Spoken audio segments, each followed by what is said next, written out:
Is it still worth traveling to Vietnam in 2023? In this video, I'm gonna give you my take.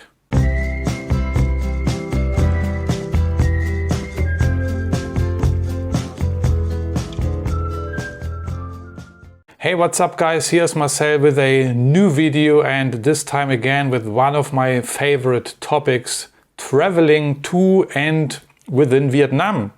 And I have an article here. I want to read it for you quickly from vietnamexpress.net, which is, I find, an excellent news site about Vietnam. I will link this web address in my description. You can check out this website later. It is in English also, and it has great updates and news about Vietnam. Is Vietnam worth traveling to in 2023?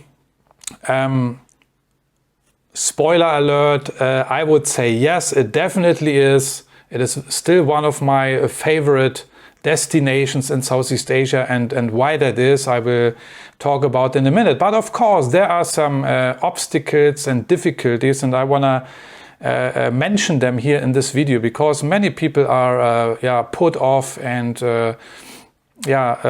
probably even angry about certain circumstances. But let me just read through this article here. And actually this article on vietnamexpress.net is from April 1. So it's already a month ago. It is still listed here. So unfortunately it's not really updated, but it really hits the spot. You know, I'm quoting: the government's proposal to ease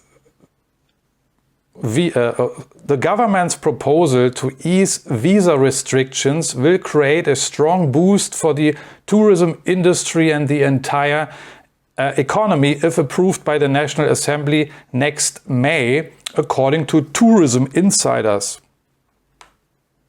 Yeah, whoever these tourism insiders are, we don't know, but this is also what I say and what many other long-term travelers in Vietnam say, right? So now we have it May. Yeah, the visa issue is the biggest issue, as I always said during my last year's videos even. So I continue, quote: the government said it would propose to the National Assembly, Vietnam's highest legislative body, that it extend the duration of e-visas granted to foreigners entering Vietnam from 30 days to a maximum of 3 months.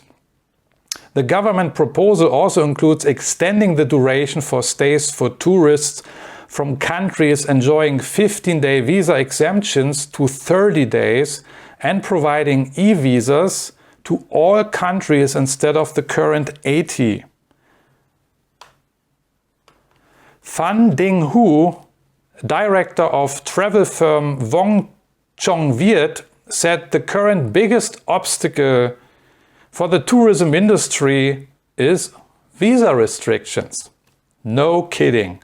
If the government proposals are passed at the next National Assembly session, this would be a turning point for the tourism industry after a long slowdown, he said. And it is not only what he's saying, this is what I'm saying, this is what many other people saying. A boost to the tourism industry can create ripples for the whole economy. Wow, really? Who added? Who said Vietnam should follow the example of Thailand and Indonesia and expand visa exemptions for potential tourism markets to boost tourist spending. And I will cover tourist spending also in a minute. While Thailand received over 6 million foreign tourists in the first quarter of this year, Vietnam only received 2.67 million during the same period. Now, actually, I got the latest numbers, and they say that during the first 4 months of this year, Vietnam received, I think, 3.6 million visitors, and Thailand even 8 million visitors. Okay, so that's the numbers. And yeah, I think it is clearly stated in this article that They need to fix the visa situation. This is still an obstacle. I know some other YouTubers who are living in Vietnam already mentioned beginning of this year that now something is happening soon and things will change, but until now nothing has changed. This is one characteristic of Vietnam. Things move very slowly, and I don't even know when the next National Assembly is going to be held. If someone of you knows, let me know, let us know. And I don't know what they are doing, but this is one of the biggest issues, especially for long-term travelers. But let me assure you, I will travel to Vietnam pretty soon, probably already next month again. I'm currently in Cape Verde here in West Africa, actually on the opposite side of the globe. But my plans are made already, and I want to go back to Vietnam. Why? Because it is number one of the most beautiful countries in Southeast Asia. They are all beautiful, you know, Thailand, Philippines, especially these countries with the seaside and with islands, you know, they are so beautiful. And still, of course, Vietnam is a very affordable country. It's one of the cheapest tourist destinations in Southeast Asia. And when I say cheap, I don't mean it in a like that Vietnam is kind of a sloppy or, you know, cheap in a way of, cheap, you know. I would rather say Vietnam is a very affordable country, you know. Rents are very good. For example, when you rent on Airbnb, I've made all these videos, check them out. I go through the cost of living, what does things cost and this and that. I compare different cities also within Vietnam. So definitely the cost factor is a huge aspect when you're traveling to Vietnam. You have great food. The Vietnamese cuisine is excellent. It is also a very healthy cuisine. And you have, of course, the seaside. Yeah, Vietnam is a country which stretches from the north until the south, and it is located not at the South China Sea, it is located at the East Sea. I'm saying this for all my Vietnamese friends because, geographically, it is actually the South China Sea, but, you know, Vietnam and China are not so friendly these days. So you better say the East Sea, right? Yeah, and there are many things to see in Vietnam, of course. A lot of heritage is there, and but there are also other tourists who are stating, for example, that Vietnam lacks that kind of stuff, you know, like sightseeing, entertainment, and especially nightlife. Compared to Thailand, for example, and therefore also the spending is less. And this is what Vietnam also needs. It needs more money spent within the country. Yeah, if you don't offer anything to tourists, then what do you expect? But let me share my personal take. When it comes to sightseeing, I would say I know both countries. I know Thailand and I know Vietnam. I would not say that Vietnam has less sightseeing. That's not true. You have great places you can visit. You know, if I only mention the city of Nha Trang, yeah, in southern Vietnam, there are so many things to see. Yes, I don't know what you understand, what you mean with sightseeing. Yeah, sightseeing for me can be anything. You know, it can be a beach, it can be a mountain, it can be a hiking trail, it can be a lake. You know, and all these things you can find in Nha Trang. It's not only the beach. There are also temples and stuff, for example. So in terms of sightseeing, Vietnam has plenty to offer, not less than Thailand for sure. When it comes to entertainment, we can argue, okay? Because, but also I have to say, I'm not an entertainment guy. I don't know what you understand under entertainment. So for me, entertainment would be maybe a cinema, discos, bars, clubs, and that kind of stuff. You know, I'm not a party animal, not anymore. So I'm not familiar with all that stuff. But of course, I would say that the entertainment in Vietnam is lagging behind compared to other countries. Let's say the Philippines and Thailand for sure. Yeah, when you when you talk about the adult entertainment and these kind of things, for sure. And the same with the nightlife. So Vietnam has some nightlife in Ho Chi Minh City for sure, and Saigon. But you cannot compare it to the nightlife in Bangkok or Phuket or probably even Pattaya, or you cannot certainly compare it to the Philippines. But when I think of this kind of nightlife, then of course, when we are speaking of Southeast Asian nightlife, then most of us refer to adult nightlife, you know, and these kind of things. And the last point I want to make is, yeah, I have read certain articles also over the past few months, and is it worth traveling to Vietnam? Some people complain about the rudeness of the Vietnamese people, especially once they enter the country through the airports and immigration. Yeah. And there's also the low English speaking ability. Yes, that's true. Vietnam is not really known for its excellent English speaking skills like the Philippines, but you also don't have that in Thailand.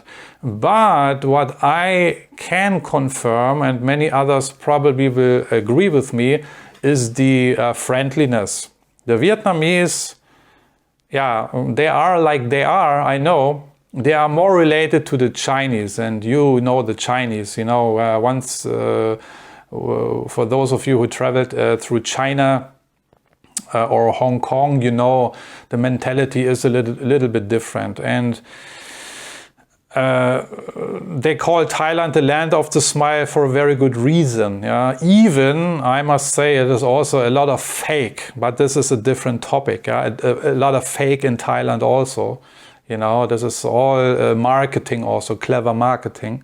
But there is some truth to it. Thailand is more welcoming, in my opinion, more warm-hearted. Yeah, so for those Vietnamese who watch this video, please do not get offended. I'm just sharing my personal, general experience here. I'm not saying Vietnamese people are cold or rude people. No, the Vietnamese people I met are generally very friendly. They are a little bit more reserved, but I also can confirm that, and it happened to me that, yeah, there is a certain rudeness sometimes you can find, and perhaps it's their mentality. Maybe they don't mean it, you know. Maybe there is a communication problem also, you know, but it's not a reason not to travel to Vietnam. But I'm pretty sure that the Vietnam, I don't know, tourism board or tourism agencies are aware of this problem, and they are aware because many people complained about this already officially. You can read it online in certain articles. So, yeah.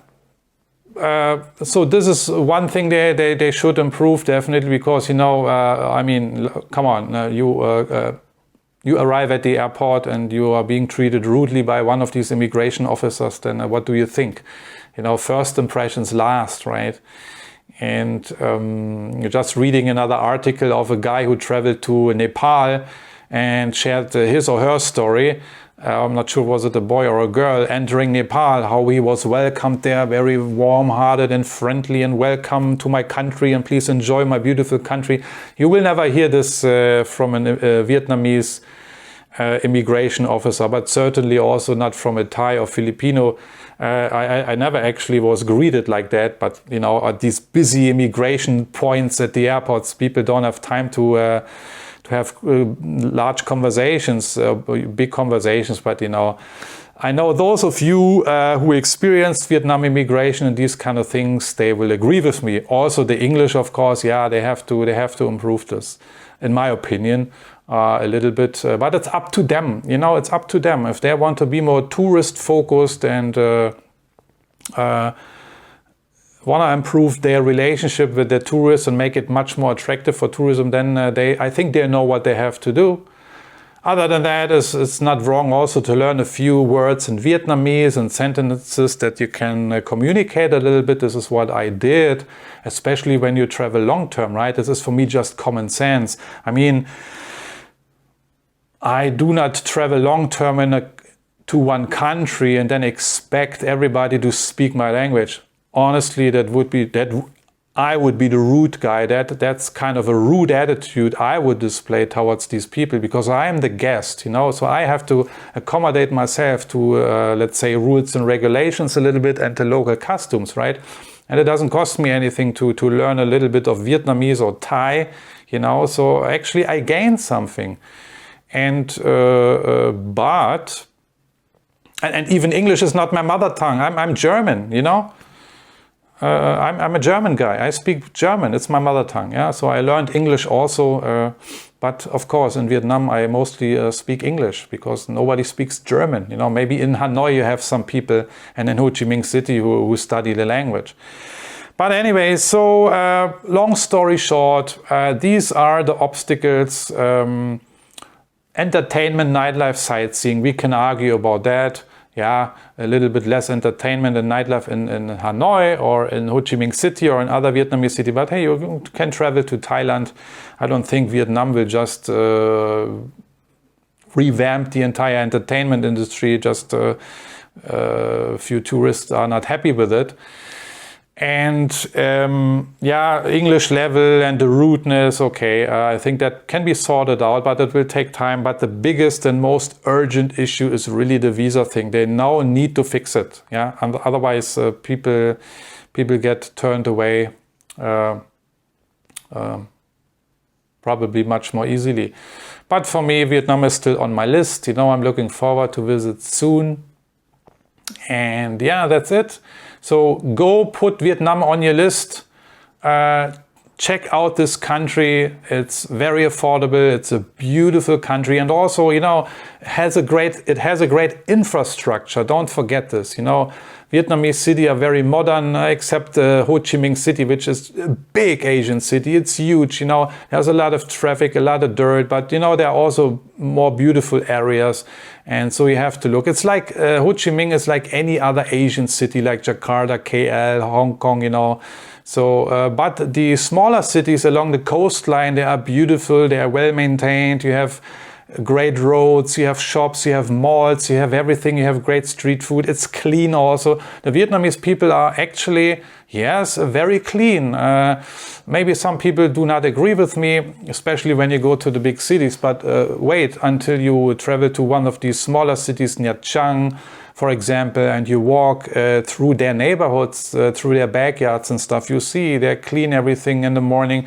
So it's very well maintained. And this is also what makes it attractive for me, you know. Anyway, hope you liked this video. I hope you find this useful. No good news yet. I'm also waiting for it, you know, and hopefully they will change this soon and we will get back the 3 months multiple entry visa. I think many people are waiting for this change, and it's now overdue. They now have to move, and they have to move quickly. Let me know in the comment sections what you think about the situation, especially the visa situation in Vietnam. And of course, if you have any updates, if you are living in Vietnam, let me know, let us know, share this. And yeah, gonna see you in one of my next videos. Take care. Bye bye.